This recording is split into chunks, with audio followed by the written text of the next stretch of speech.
Dear ویور السلام علیکم. Learning point YouTube channel پہ آپ کو خوش آمدید کہتا ہوں. آج ایک نئی ویڈیو کے ساتھ حاضر ہوں. ویڈیو شروع کرنے سے پہلے ایک گزارش ہے کہ پلیز اس چینل کو سبسکرائب کر لیں اور ویڈیو کو لائک کر کے کمنٹ میں اپنی قیمتی رائے سے ضرور آگاہ کریں تاکہ میں اپنے ورک کو بہتر بنا سکوں. سبسکرائب بٹن کے ساتھ بنے بیل آئیکن کے نشان کو دبانا مت بھولیے گا تاکہ ہر اپلوڈ ہونے والی نئی ویڈیو سب سے پہلے آپ تک پہنچ پائے. تو چلیے نئی ویڈیو شروع کرتے ہیں. عزیز طلباء طالبات السلام علیکم ورحمۃ اللہ وبرکاتہ.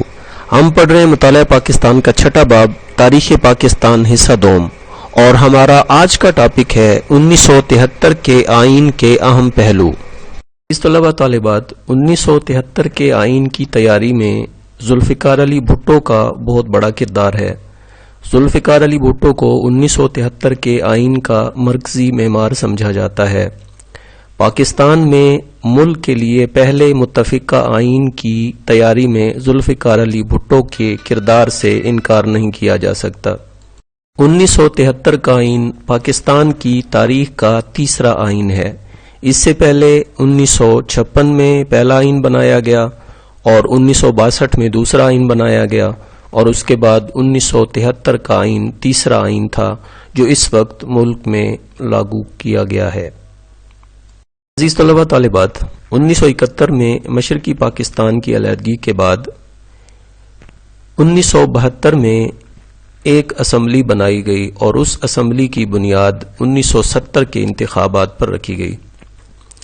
ایک کمیٹی مختلف سیاسی جماعتوں کی کراس سیکشن سے قائم کی گئی. اس کمیٹی کا مقصد ملک میں ایک نیا آئین بنانا تھا جس پر تمام سیاسی پارٹیاں متفق ہوں. اور اس کمیٹی کے اندر ایک بڑا اختلاف یہ تھا کہ آیا ملک میں پارلیمانی اقتدار کا نظام ہونا چاہیے یا صدارتی نظام کا. اس کے علاوہ صوبائی خود مختاری کے معاملے پر بھی مختلف خیالات تھے. 8 مہینے آئینی کمیٹی نے اپنی رپورٹ تیار کرنے میں لگا دیے. بالآخر 10 اپریل 1973 کو اس کمیٹی نے آئین کے متعلق اپنی رپورٹ پیش کی.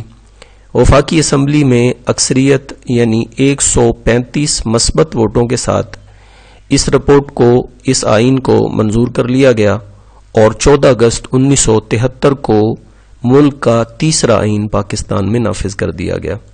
عزیز طلباء طالبات آئیے اب 1973 کے آئین کے اہم پہلوؤں کا جائزہ لیتے ہیں. 1973 کے آئین کے اہم پہلوؤں میں پہلے نمبر پر ہے افتتاحیہ. افتتاحیہ کا مطلب تمہیدی بیان یا ابتدائی تعارف جو عام طور پر کسی بھی لکھی گئی تحریر کے مقصد کو واضح کرتا ہے. 1956 اور 1962 کے آئینز کی طرح 1973 کے آئین میں بھی قرارداد مقاصد کو افتتاحیہ کے طور پہ شامل کیا گیا. قرارداد مقاصد کے پہلوؤں میں اہم پہلو اقتدار اعلیٰ کا ہے. اقتدار اعلیٰ کا مطلب کہ حاکمیت اللہ تعالیٰ کی ہوگی اور عوام کے منتخب نمائندے اپنے ملنے والے اختیارات کو ایک مقدس امانت کے طور پہ استعمال کریں گے اور قرآن و سنت کی حدود کے اندر رہتے ہوئے ان اختیارات کو استعمال کریں گے. بعد میں 1985 میں 1973 کے آئین میں ترمیم کے ذریعے قرارداد مقاصد کو باقاعدہ طور پہ آئین کا حصہ بنا دیا گیا. 1973 کے آئین کا دوسرا اہم پہلو تحریری آئین ہے. پہلے آئینوں کی طرح یہ آئین بھی تحریری ہے جو 280 دفعات 12 حصوں اور 6 گوشواروں پر مشتمل ہے.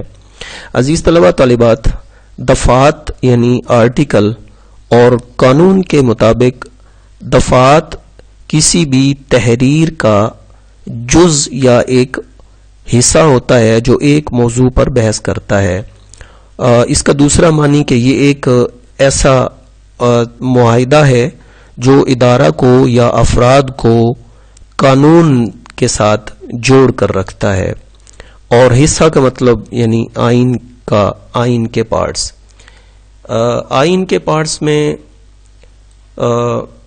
مثلاً کہ اس کا جو پہلا پارٹ ہے پہلا حصہ ہے اس میں اس آئین کا تعارف ہے یعنی اس کے مضامین بیان کیے گئے ہیں اور دوسرا پارٹ ہے اس میں بنیادی حقوق اور پالیسی کے اصول بیان کیے گئے ہیں اور اس آئین کا جو تیسرا حصہ ہے اس میں فیڈریشن آف پاکستان کے متعلق ہے اور چوتھے حصے میں صوبوں سے متعلقہ معاملات جو ہیں وہ آئین کی صورت میں بیان کیے گئے ہیں. اسی طریقے سے اس آئین کے 12 حصے ہیں اور اس کے گوشواروں کا مطلب فہرستیں ہیں یعنی آئین میں ایسی فہرستیں بنائی گئی ہیں جو حکومت کی بیوروکریٹک سرگرمی اور پالیسی کی درجہ بندی کرتی ہیں۔ آپ اس گوشوارے کو نظام الاوقات بھی کہہ سکتے ہیں، مثلا کہ ایک گوشوارے میں صدر کے انتخاب کے بارے میں ہے، ایک گوشوارے میں دفاتر کے جو اوتھ یعنی عہد ہیں ان کے بارے میں ذکر کیا گیا ہے، اور ایک گوشوارے میں قانون ساز جو ہیں فہرستیں بنائی گئی ہیں، اور ایک گوشوارے میں ججوں کی خدمات اور ان کی تنخواہوں یعنی معاوضے کے بارے میں شرائط و ضوابط کا ذکر کیا گیا ہے۔ عزیز طلبہ طالبات، تیسرے نمبر پر ہے وفاقی آئین۔ وفاق کا مطلب اتحاد اور وحدت ہوتا ہے، اور وفاقی مملکت کا مطلب کہ ایک ایسی مملکت جس کا انتظام اس ملک کے تمام صوبوں اور علاقوں کو ملا کر اکٹھا کر کے یعنی کوآرڈینیٹ کر کے چلایا جائے۔ تو پہلے آئینوں کی طرح 1973 کے آئین میں بھی پاکستان کو ایک وفاقی مملکت قرار دیا گیا۔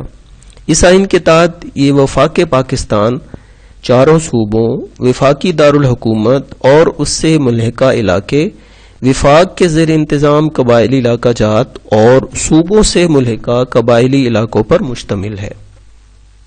چوتھے نمبر پر ہے نیم استوار آئین۔ استوار کا مطلب مضبوطی سے بندھا ہوا، کسا ہوا یا جکڑا ہوا۔ تو نیم استوار آئین ایک ایسا آئین جس میں تبدیلی کی گنجائش ہو، لیکن یہ تبدیلی نہ زیادہ مشکل ہو اور نہ زیادہ آسان ہو۔ تو 1973 کا آئین نیم استوار نوعیت کا ہے۔ اگر اس میں تبدیلی کرنا ہو تو قومی اسمبلی اور سینٹ کی 2/3 اکثریت آئین میں تبدیلی کر سکتی ہے۔ پانچویں نمبر پر ہے قومی زبان۔ 1973 کے آئین کے مطابق اردو زبان کو پاکستان کی قومی زبان قرار دیا گیا، اور یہ فیصلہ کیا گیا کہ 15 سال کی مدت میں اردو کو سرکاری زبان کے طور پہ رائج کر دیا جائے گا، لیکن اس دوران میں انگریزی کو بطور سرکاری زبان استعمال کیا جائے گا۔ لیکن بدقسمتی یہ ہے کہ آج تک اردو سرکاری زبان کی طور پر ملک میں رائج نہیں ہو سکی ہے۔ 1973 کے آئین کا چھٹا اہم پہلو اسلامی آئین ہے، یعنی یہ آئین اسلامی آئین ہے، اور اس آئین کے مطابق پاکستان کا سرکاری مذہب اسلام قرار دیا گیا۔ ملک کے صدر اور وزیر اعظم دونوں کے لیے مسلمان ہونا لازمی ہے، اور پاکستان کا مکمل نام اسلامی جمہوریہ پاکستان رکھا گیا۔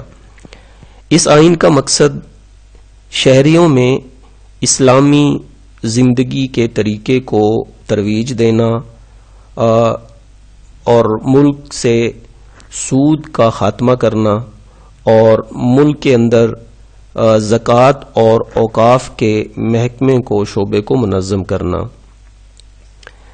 اوقاف کا محکمہ جو ہے یہ مساجد، مزارات اور اسلامی اداروں اور حج کے معاملات کی نگرانی کرتا ہے، اور اس کے ساتھ ساتھ جو وقف شدہ املاک یعنی پراپرٹیز وغیرہ ہوتی ہیں ان کی نگرانی بھی کرتا ہے۔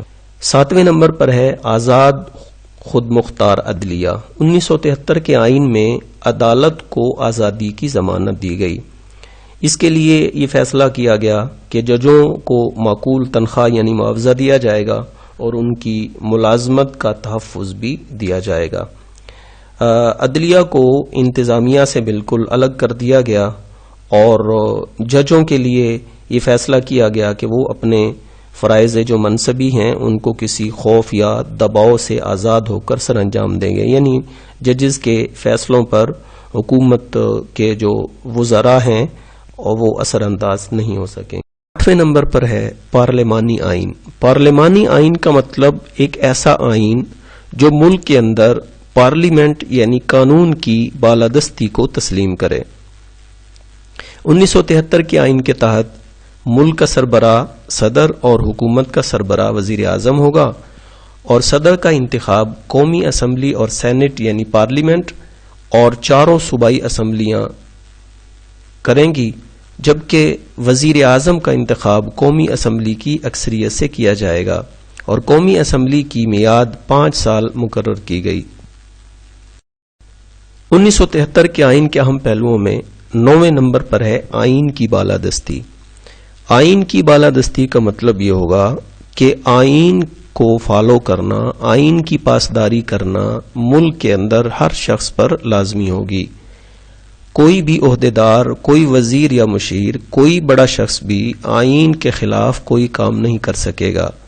اگر کوئی شخص آئین کو غیر آئینی طریقے سے توڑے گا، قانون شکنی کرنے کی کوشش کرے گا، تو اس پر سنگین غداری کے الزام میں مقدمہ چلایا جائے گا. 10ویں نمبر پر ہے آئینی ادارے.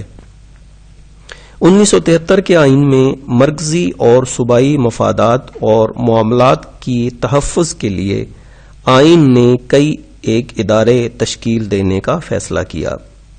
ان اداروں میں مشترکہ مفادات کی کونسل، قومی اقتصادی کونسل، قومی مالیاتی کمیشن، الیکشن کمیشن اور وفاقی محتسب وغیرہ ہیں. عزیز طلبہ طالبات، مشترکہ مفادات کی کونسل وفاق اور صوبوں کے مابین پاور کی تقسیم کے تنازعات کو حل کرتی ہے، اور یہ کونسل بین الصوبائی رابطہ وزارت کے تحت کام کرتی ہے. قومی اقتصادی کونسل کے فرائض میں ملکی اور بین الاقوامی معاشی امور کے لیے پالیسی بنانے کو مربوط کرنا اور صدر کے لیے اقتصادی پالیسی کے مشورے کو مربوط کرنا، اور اس بات کو یقینی بنانا کہ پالیسی کے فیصلے اور پروگرام صدر کے معاشی اہداف کے مطابق ہوں، اور ان معاملات کی نگرانی کرنا وغیرہ ہے. قومی مالیاتی کمیشن کے فرائض میں وفاق اور صوبوں کے درمیان ٹیکسز کی تقسیم، وفاق کے ذریعے صوبائی حکومتوں کو امداد میں گرانٹ وغیرہ دینا شامل ہے. عزیز طلبہ طالبات، 1973 کے آئین کا 11واں اہم پہلو 2 ایوانی مقننہ ہے. مقننہ کے لیے لفظ پارلیمنٹ، مجلس شورا، آئین ساز اسمبلی اور قانون ساز اسمبلی استعمال کیے جاتے ہیں. ایوان کا مطلب کہ پارلیمنٹ کے حصے. 1973 کے آئین کے مطابق پارلیمنٹ کے 2 ایوان ہوں گے، ایوان بالا یعنی سینٹ اور ایوان زیریں یعنی قومی اسمبلی. سینٹ میں ملک کے تمام صوبوں کو مساوی نمائندگی دی جاتی ہے اور اس کو مستقل ایوان کہتے ہیں، اور سینٹ کے ممبران کی مدت 6 سال ہے، اور سینٹ کے ارکان کی تعداد 104 ہے. ایوان زیریں قومی اسمبلی کے اراکین کی تعداد 342 ہے، اور پارلیمنٹ یعنی مجلس شورا کے کل ممبران کی تعداد 446 ہے. اور یہ مقننہ پارلیمنٹ بہت ہی اہم حصہ ہے، اور ملک کا آئین بنانا یعنی آئین سازی اس پارلیمنٹ کے اختیار میں ہے. 1973 کے آئین کا 12واں اہم پہلو بنیادی حقوق ہیں.